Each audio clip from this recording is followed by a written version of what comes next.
ದರ್ಶನ್ ಅವರಿಗೆ ಮನೆ ಊಟ ಕೊಡಿಸುವಂತದ್ದೇನಿದೆ ಆದೇಶ ಇವತ್ತು ಬರಲಿದೆ. ಮನೆ ಊಟಕ್ಕಾಗಿ ಅರ್ಜಿಯನ್ನ ಸಲ್ಲಿಸಿದ್ರಲ್ವಾ, ವಾದ ಪ್ರತಿವಾದ ಎಲ್ಲವೂ ಕೂಡ ಆಗಿತ್ತು. ಜೈಲು ಊಟ ಜೀರ್ಣ ಆಗ್ತಾ ಇಲ್ಲ ಅಂತ ಅರ್ಜಿಯನ್ನ ಹಾಕಿದ್ರು. ಸೊ ದರ್ಶನ್ಗೆ ಜೈಲು ಊಟವೋ ಮನೆಯೂಟವೋ ಇವತ್ತು ಡಿಸೈಡ್ ಆಗುತ್ತೆ. ಕಾರಣ ಇವತ್ತು ಮ್ಯಾಜಿಸ್ಟ್ರೇಟ್ ಕೋರ್ಟ್ನಿಂದ ಆದೇಶ ಪ್ರಕಟವಾಗುತ್ತೆ. ಸೊ ಮನೆ ಊಟಕ್ಕಾಗಿ ಅರ್ಜಿಯನ್ನ ಸಲ್ಲಿಸಿದ್ರೇನು ದರ್ಶನ್ ಅವರು. ಸೊ ಆ ಅರ್ಜಿಯ ವಿಚಾರಣೆ ಈಗಾಗಲೇ ಆಗೋಗಿದೆ. ಒಂದು ತೀರ್ಪು ಮಾತ್ರ ಇವತ್ತು ಬರಬೇಕಾಗಿದೆ. ಸೊ ಮನೆ ಊಟವನ್ನು ಪಡೆಯಬಹುದು ಅಂತ ಹೇಳಿ ದರ್ಶನ್ ಪರ ವಕೀಲರು ವಾದ ಏನು ಮಾಡಿದರು, ಜೈಲಿನಲ್ಲಿರುವಂಥ ಆರೋಪಿ ಮನೆ ಊಟವನ್ನು ಪಡೆಯಬಹುದು. ಸೊ ಇದು ವಿಚಾರಣಾಧೀನ ಕೈದಿಯ ಹಕ್ಕು ಅನ್ನುವಂಥದ್ದನ್ನು ಅವರು ಪ್ರತಿಪಾದಿಸಿದ್ದಾರೆ. ಯಾರು? ದರ್ಶನ್ ಪರ ವಕೀಲರು.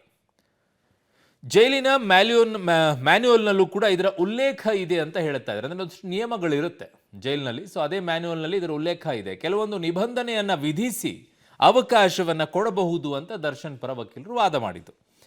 ಸೆಕ್ಷನ್ 30 ಪ್ರಕಾರ ಮನೆ ಊಟವನ್ನು ಪಡೆಯಬಹುದು ಅಂತ ಹೇಳಿ ಅವರು ಕೊಟ್ಟಿದ್ದಾರೆ. ಯಾವ ಸಂದರ್ಭದಲ್ಲಿ ಅನ್ನುವಂಥದ್ದು ಬಹಳ ಮುಖ್ಯವಾಗುತ್ತೆ. ಸೆಕ್ಷನ್ 30 ಎಲ್ಲದಕ್ಕೂ ಅನ್ವಯ ಮಾಡೋಕ್ಕಾಗೋದಿಲ್ಲ. ಅವರ ಹೆಲ್ತ್ ಹೇಗಿದೆ, ಆರೋಗ್ಯ ಸಮಸ್ಯೆ ಏನಾದರೂ ಇದೆಯಾ, ಅದರ ಆಧಾರದ ಮೇಲೆ ಇದನ್ನು ಕೊಡಬೇಕು ಅಂತ ಇದೆ ಆ ನಿಯಮದಲ್ಲಿ. ನಾನು ಸ್ವಲ್ಪ ನೋಡಿದ್ದೀನಿ ಅದನ್ನು.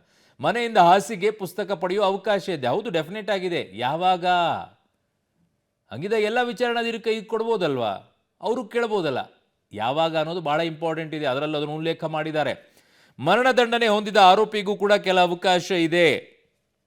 ಅದರಲ್ಲೂ ಹೇಳಿದ್ದು ಕಂಡೀಷನ್ಸ್ ಅಪ್ಲೈ ಅಂತ ಹೇಗೆ ಹೊರಗಡೆಗೆ ಇರುತ್ತೋ ಹಾಗೆ ಅಲ್ಲೂ ಕೂಡ ಇದ್ದಾವೆ.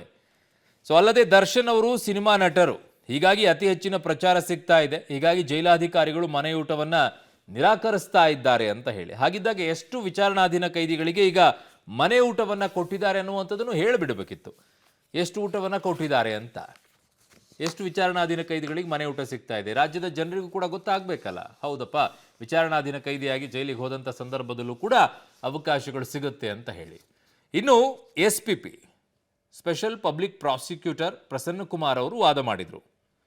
ಜೈಲಿನ ಮ್ಯಾನ್ಯುವಲ್ ಪ್ರಕಾರ ಮನೆ ಊಟದ ಉಲ್ಲೇಖ ಇಲ್ಲ ಅಂತ ಹೇಳ್ತಾ ಇರೋದವರು. ಹುಷಾರ್ ಇಲ್ಲದಿದ್ದಾಗ ವಿಶೇಷ ಊಟವನ್ನು ನೀಡಬಹುದು. Exactly the point. ಅದರಲ್ಲಿರೋದೇ ಹಾಗೆ ನಿಯಮದ ಪ್ರಕಾರ ಮನೆ ಊಟವನ್ನೇ ನೀಡಬೇಕು ಅಂತ ಎಲ್ಲೂ ಕೂಡ ಉಲ್ಲೇಖಿಸಿಲ್ಲ. ಅವರ ಆರೋಗ್ಯ ಹೇಗಿದೆ, ಅನಾರೋಗ್ಯ ಏನಾದರೂ ಸಮಸ್ಯೆ ಆಗಿದ್ರೆ ಅದಕ್ಕೆ ತಕ್ಕಂಗೆ ಊಟವನ್ನು ಕೊಡುವಂಥ ವ್ಯವಸ್ಥೆ ಮಾಡಬೇಕು ಅನ್ನೋದು ನಿಯಮಗಳ ಪ್ರಕಾರ ಇರೋದು. ಅನಾರೋಗ್ಯಕ್ಕೆ ಸಂಬಂಧ ವಿಶೇಷ ಆಹಾರವನ್ನು ನೀಡಬೇಕು ಅಂತ ಇದೆ. Exactly the point. ಅಲ್ಲಿ ವಾರದಲ್ಲಿ ಒಮ್ಮೆ ನಾನ್ ವೆಜ್ ಊಟವನ್ನು ಕೊಡಬಹುದು. ಅದು ಪ್ರತಿ ಸಲನೂ ಕೊಟ್ಟೇ ಕೊಡ್ತಾರಲ್ಲ, ವಾರದಲ್ಲಿ ಒಂದ್ಸಲ ನಾನ್ ವೆಜ್ ಊಟ. ದಿನ ಮಾಂಸದ ಊಟ ಬೇಕು ಅಂದರೆ ಹೆಂಗೆ ಕೊಡೋಕ್ಕೆ ಸಾಧ್ಯ? ಅದೊಳ್ಳೆ ಗೆಸ್ಟ್ ಹೌಸ್ ಥರ ಆಗ್ಬಿಡುತ್ತೆ. ಬೇಕಾಗಿರೋದನ್ನ ಅಡುಗೆ ಮಾಡಿಸ್ಕೊಂಡು ತಿಂದಂಗೆ. ದಿನ ಬೇಕು ಅಂದರೆ ಎಲ್ಲಿ ಕೊಡೋಕ್ಕಾಗತ್ತೆ? ಹೀಗಾಗಿ ಮನೆಯ ಊಟವನ್ನೇ ನೀಡುವಂತಿಲ್ಲ ಅಂತ ಪ್ರಸನ್ನ ಕುಮಾರ್ ಅವರು ವಾದ ಮಂಡಿಸಿದ್ದಾರೆ. ಆರೋಪಿಗೆ ಬೇಧಿ ಆಗ್ತಾ ಇದ್ರೆ ಸಾತ್ವಿಕ ಆಹಾರ ನೀಡಬೇಕು. ಖಾರ, ಹುಳಿ ಇಂಥವುಗಳು ಯಾವುದು ಇರಬಾರ್ದು. ಕುಡಿಯಲು ಬಿಸಿನೀರು ಬೇಕು ಅಂದರೆ ಜ್ವರ ಇದ್ದಾಗ ಮಾತ್ರ, ಅವರ ಆರೋಗ್ಯದಲ್ಲಿ ವ್ಯತ್ಯಾಸ ಆದಾಗ ಮಾತ್ರ ಈ ಬಿಸಿನೀರು ಸಿಗುತ್ತೆ. ಇಲ್ಲ ಅಂತಂದರೆ ಎಲ್ಲರೂ ಕುಡಿಯೋ ರೀತಿಯಲ್ಲಿ ನಾರ್ಮಲ್ ನೀರೇ ಕುಡಿಬೇಕಲ್ಲಿ. ಅದನ್ನು ಬಿಟ್ಟು ದಿನಾ ಬಿಸಿನೀರು ಕೊಡೋಕೆ ಸಾಧ್ಯ ಇಲ್ಲ ಅಂತ ಹೇಳಿದ್ದಾರೆ.